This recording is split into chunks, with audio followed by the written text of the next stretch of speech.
ഗാസയിൽ ഇസ്രായേലിന്റെ കരവ്യോമാക്രമണം തുടരുകയാണ്. ഗാസയിൽ നിന്നും 10,000-കണക്കിന് ജനങ്ങൾ പലായനം ചെയ്തു. പകുതിയോളം പേർ നഗരം വിട്ടതായാണ് കണക്ക്. ഐക്യരാഷ്ട്രസഭ അടക്കം അപലപിച്ചിട്ടും അവസാനം കാണാതെ ആക്രമണം തുടരുകയാണ്. രഞ്ജിത്ത് രാമചന്ദ്രൻ കൂടുതൽ വിവരങ്ങളുമായി നമുക്കൊപ്പം ചേരുകയാണ്. Ranjith, good morning. നമ്മളിപ്പോൾ സൂചിപ്പിച്ചതുപോലെ തന്നെ ഐക്യരാഷ്ട്രസഭ അപലപിച്ചു. ഇത് പാടില്ല, ഇത്തരത്തിലുള്ള മനുഷ്യക്കുരുതി പാടില്ല എന്നുള്ള നിർദ്ദേശം നൽകി.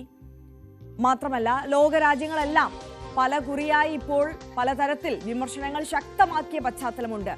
ഒറ്റപ്പെട്ട് നിൽക്കുന്ന ഒരു സാഹചര്യം എന്നുപോലും തോന്നിപ്പിക്കുന്ന സാഹചര്യമാണ് ഇസ്രായേലിന്റെ. എങ്കിൽ പോലും അതിനെ ഒന്നും വകവയ്ക്കാതെ ഈ ക്രൂരതയുമായി, ഈ മനുഷ്യക്കുരുതിയുമായി ഇസ്രായേൽ മുന്നോട്ട് പോകുമ്പോൾ പലസ്തീന്റെ ഭാവി എന്താകും എന്നതിനെക്കുറിച്ച് ഓർക്കുമ്പോൾ വലിയ ആശങ്ക മുന്നിൽ നിൽക്കുകയല്ലേ? ആര്യ, വളരെ മോശമായ, അതായത് ഒരുപക്ഷെ ലോകം കണ്ട ഏറ്റവും വലിയ മനുഷ്യക്കുരുതിയാണ് ഗസയിൽ നടക്കുന്നത് എന്നുള്ളതാണ് ഏറ്റവും ദുഃഖകരമായ ഒരു കാര്യം. ഐക്യരാഷ്ട്രസഭ ഒക്കെ ഇതുമായി ബന്ധപ്പെട്ട് വിശേഷിപ്പിച്ചിരിക്കുന്നത് നേരത്തെ ആഫ്രിക്കയിലെ റുവാണ്ടയിൽ സമാനമായി ഒരു വംശഹത്യ നടന്ന ഒരു പശ്ചാത്തലമൊക്കെ നമുക്കറിയാം. ചരിത്രം പരിശോധിച്ചാൽ അതൊക്കെ ലോകത്തെ ഒരുപാട് ഞെട്ടിപ്പിച്ച സംഭവങ്ങളൊക്കെയാണ്. അതുമായി താരതമ്യം ചെയ്താണ് ഇപ്പോൾ ഐക്യരാഷ്ട്രസഭ ഈ ആക്രമണത്തെ വിശേഷിപ്പിക്കുന്നത്. അതായത് നമുക്ക് മനസ്സിലാക്കേണ്ടത്, ഒരു നഗരത്തിൽ താമസിച്ചിരുന്ന പകുതിയോളം ആളുകൾ പലായനം ചെയ്യുന്ന ഒരു സാഹചര്യം ഒരുങ്ങുകയാണ്. 10,000-ങ്ങൾ തങ്ങളുടെ വാസസ്ഥലം ഉപേക്ഷിച്ച്, തങ്ങളുടെ വീടും മറ്റും ഉപേക്ഷിച്ച് പലായനം ചെയ്യുകയാണ്. അത്രത്തോളം വലിയ ആക്രമണമാണ് ആ നഗരം അഭിമുഖീകരിക്കുന്നത് എന്നുള്ളതാണ് ഏറ്റവും പ്രധാനപ്പെട്ട ഒരു പ്രശ്നം. അതായത് കരവ്യോമ ആക്രമണം, താഴ്ന്നു പറക്കുന്ന യുദ്ധവിമാനങ്ങൾ ഏത് നിമിഷവും ആക്രമിച്ചേക്കാം എന്ന ഭീതിയാണ്. അതിന് ആശുപത്രിയെന്നോ ദുരിതാശ്വാസ ക്യാമ്പുകളെന്നോ സ്കൂളുകളെന്നോ മറ്റും വ്യത്യാസമില്ല. എല്ലാ സ്ഥലങ്ങളിലും എവിടെയൊക്കെ ജനങ്ങളുണ്ടോ അവിടെയൊക്കെ വളരെ ആസൂത്രിതമായ ആക്രമണമാണ് ഇസ്രായേലിൻ്റെ ഭാഗത്തുനിന്ന് ഉണ്ടാകുന്നത്. അവസാനത്തെ ഗസയിലെ പൗരനെ കുടി ഇറക്കും വരെയുള്ള ആക്രമണം തുടരുമെന്ന മുന്നറിയിപ്പ് ഇസ്രായേൽ നൽകിയ ഒരു പശ്ചാത്തലം കൂടി ഇതിനോട് ചേർത്ത് വെക്കണം. ലോകരാജ്യങ്ങളിൽ വലിയ തോതിലുള്ള ഇതുമായി ബന്ധപ്പെട്ട് അപലപിച്ചിട്ടും ഇതൊന്നും ശ്രദ്ധിക്കാതെ തങ്ങളുടെ ലക്ഷ്യം പൂർത്തീകരിക്കാൻ തരത്തിലേക്ക് ഇസ്രായേൽ നീങ്ങുകയാണ് എന്നുള്ളതാണ്. ഇതുവരെ 100 കണക്കിന് ആളുകൾ, 106ഓളം പേർ ഇതിനകം കൊല്ലപ്പെട്ടു ഈ ആക്രമണം, കരയാക്രമണം ആരംഭിച്ചതിന് ശേഷം എന്നുള്ളതാണ് കണക്ക്. ഒരുപക്ഷെ ഔദ്യോഗികമായ കണക്കാണ് എങ്കിൽ പോലും അനൗദ്യോഗികമായി ഇതൊക്കെ എത്രയോ ഇരട്ടി മരണങ്ങൾ സംഭവിച്ചേക്കാം.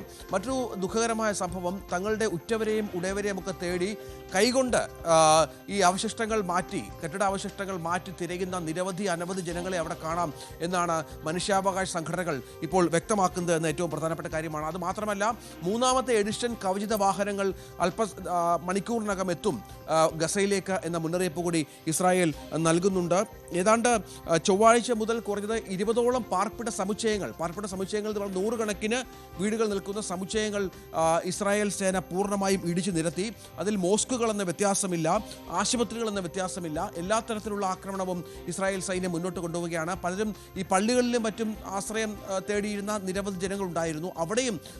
അവിടെ ജനവാസ മേഖലയിൽ അവിടെയും ആക്രമണം നടത്തി എന്നുള്ളതാണ് ഏറ്റവും പ്രധാനപ്പെട്ട വിവരം.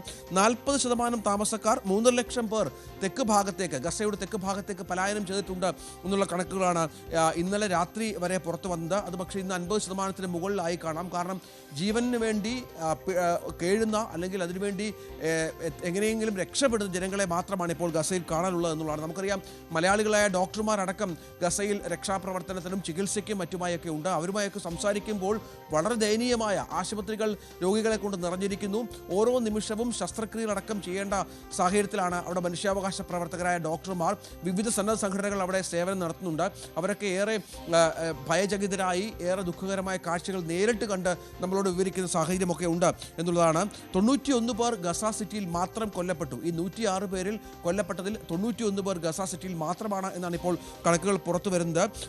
ദരാജ് എന്നൊരു മേഖലയുണ്ട്, ഗസയുടെ സമീപത്തുള്ള ദരാജ് എന്ന മേഖലയുണ്ട്. അവിടെ ഏതാണ്ട് എല്ലാ പാർപ്പിട സമുച്ചയങ്ങളും ഒരു ശവപ്പറമ്പ് പോലെ ആയിരിക്കുകയാണ്. എല്ലാ പാർപ്പിട സമുച്ചയങ്ങളും പൂർണ്ണമായും ഇസ്രായേൽ സൈന്യം ഇടിച്ചു നിരത്തി കഴിഞ്ഞു എന്നുള്ളതാണ്. അതായത് ഈ ആക്രമണം തുടങ്ങിയതിന് ശേഷം ഏറ്റവും വലിയ തോതിലുള്ള തരത്തിലുള്ള ടാങ്കുകളും കവചിത വാഹനങ്ങളും വ്യോമ സംവിധാനമൊക്കെ ഉപയോഗിച്ചുള്ള ഒരു ആക്രമണമാണ് ഇസ്രായേലിൻ്റെ ഭാഗത്ത് നിന്ന് ഉണ്ടാകുന്നത് എന്നുള്ളതാണ് ഏറ്റവും പ്രധാനപ്പെട്ട കാര്യം. ഈ വീട്ടുപകരണങ്ങളും മറ്റും കയറ്റി, തങ്ങൾക്ക് ലഭിക്കാവുന്ന സാധനങ്ങളൊക്കെ കയറ്റി വണ്ടികൾ, ഈ കഴുതകൾ വലിക്കുന്ന വണ്ടികളിലും മറ്റും നഗരം വിടാൻ ശ്രമിക്കുന്ന ആളുകളുടെ കാഴ്ചകളാണ് ആര്യ എങ്ങും നാം കാണാൻ സാധിക്കുന്നത്. ഏറെ ദയനീയമായ കാഴ്ചയാണ്.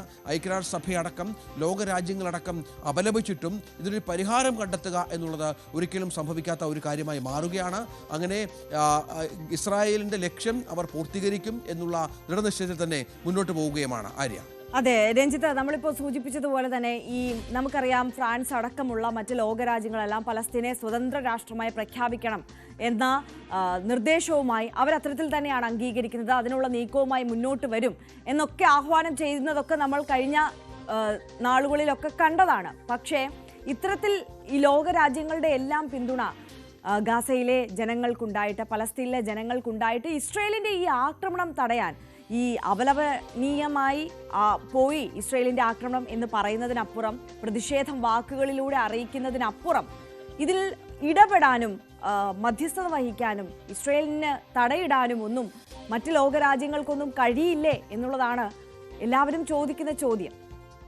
അത് വളരെ പ്രധാനപ്പെട്ട കാര്യമാണ്. അമേരിക്കയുടെ നിശബ്ദ പിന്തുണ ഈ ആക്രമണത്തിനുണ്ട്. കഴിഞ്ഞ ദിവസം ഖത്തറിൽ ആക്രമണം നടത്തി ഇസ്രായേൽ പോർവിമാനങ്ങൾ മടങ്ങിയ ശേഷം അമേരിക്ക ഇതുമായി ബന്ധപ്പെട്ട് പ്രതികരിച്ച ഒന്ന് രണ്ട് കാര്യങ്ങൾ കൂടി ഇതിനോട് ചേർത്ത് വെക്കണം. അതിലൊന്ന്, ഈ വിദേശത്ത് ഹമാസ് നേതാക്കൾ വിദേശ രാജ്യങ്ങളിലായാലും ആക്രമിക്കുമെന്നുള്ള മുന്നറിയിപ്പ് തുടർച്ചയായി ഇസ്രായേൽ നൽകുമ്പോൾ അതിനെ പിന്തുണയ്ക്കുന്ന സമീപനമാണ് അമേരിക്കയുടെ ഭാഗത്ത് നിന്ന് ഉണ്ടായത് എന്നുള്ളതാണ്. ഹമാസിനെ പൂർണ്ണമായും തുടച്ചു നീക്കുക എന്ന ലക്ഷ്യം ഇസ്രായേൽ പൂർത്തീകരിക്കുമെന്ന് അമേരിക്കൻ പ്രസിഡന്റ് ട്രംപ് പറയുന്നൊരു പശ്ചാത്തലം കൂടിയുണ്ട്. ഗസ ഒഴിപ്പിച്ചു കൊണ്ട് അവിടെ ഒരു ഇടനാഴ് സൃഷ്ടിക്കുക, അതായത് അമേരിക്കയുടെ താല്പര്യമാണ് അവിടെ ഒരു ഇടനാഴ് സൃഷ്ടിച്ചുകൊണ്ട് പലസ്തീനെ സ്വന്തം രാജ്യമാക്കി വിടുക എന്നുള്ളത് കൂടിയൊക്കെ ഒരു അമേരിക്കയുടെ കണക്കൂട്ടിലുള്ള ഒരു കാര്യമാണ്. അതിന് ഗസയിലെ ഹമാസിൻ്റെ പ്രധാനപ്പെട്ട ആളുകളെയൊക്കെ നശിപ്പിക്കുക, അവരെ ഒഴിപ്പിക്കുക, അതിനുശേഷം പലസ്തീന് കുറച്ചുകൂടി സൗകര്യങ്ങൾ ഒരുക്കുക എന്നത് വളരെ ദീർഘകാലമായുള്ള അമേരിക്കയുടെ ലക്ഷ്യമാണ്. അത് സാധിക്കാനുള്ള എല്ലാ മുന്നൊരുക്കങ്ങളും നേരത്തെ നടത്തിയിരുന്നു. അതിനുള്ള പിന്തുണ തീർച്ചയായും അമേരിക്കയുടെ ഭാഗത്ത് നിന്ന് ഇസ്രായേൽ ഉണ്ടാകുന്നുണ്ട്. അതുതന്നെയാണ് ലോകരാജ്യങ്ങളുടെ മുന്നിൽ ഈ വിഷയത്തിൽ ഇടപെടാനുള്ള ഒരു പ്രതിസന്ധി. ഐക്യരാഷ്ട്ര സഭയ്ക്ക് പോലും ഈ പ്രസ്താവനകൾക്കപ്പുറം അതിൽ ഇടപെടാൻ ഒരു പ്രശ്നമുണ്ട്. നമുക്ക് പുതിയൊരു റിപ്പോർട്ട് അനുസരിച്ച് ഒരു അന്വേഷണ കമ്മീഷനെ ഐക്യരാഷ്ട്ര സഭ നിയമിച്ചിരുന്നു. ഇതുമായി ബന്ധപ്പെട്ട് 2023 ഹമാസുമായി യുദ്ധം ആരംഭിച്ചതിന് ശേഷം അന്താരാഷ്ട്ര നിയമപ്രകാരം നിർവചിക്കപ്പെട്ട 5 വംശഹത്യകളിൽ 4 ഇസ്രായേൽ നടത്തി എന്നുള്ളതാണ് ഇപ്പോൾ ഈ റിപ്പോർട്ടുമായി ബന്ധപ്പെട്ട് പുറത്തു വരുന്നത്. അതായത് ശാരീരികമായി ഒരു വിഭാഗത്തെ ഉന്മൂലനം ചെയ്യുക, ശാരീരികമായും മാനസികമായും ഗുരുതരമായ ഉപദ്രവം വരുത്തുക, മനഃപൂർവ്വം ജനനം തടയാൻ ഉള്ള പ്രവർത്തികൾ നടത്തുക എന്നടക്കമുള്ള ഗുരുതരമായ കുറ്റകൃത്യങ്ങൾ നടത്തിയ ഒരു രാജ്യമായി ഇപ്പോൾ ഇസ്രായേലിനെ കണ്ടെത്തിയിട്ടുണ്ട് എന്നുള്ളതാണ്.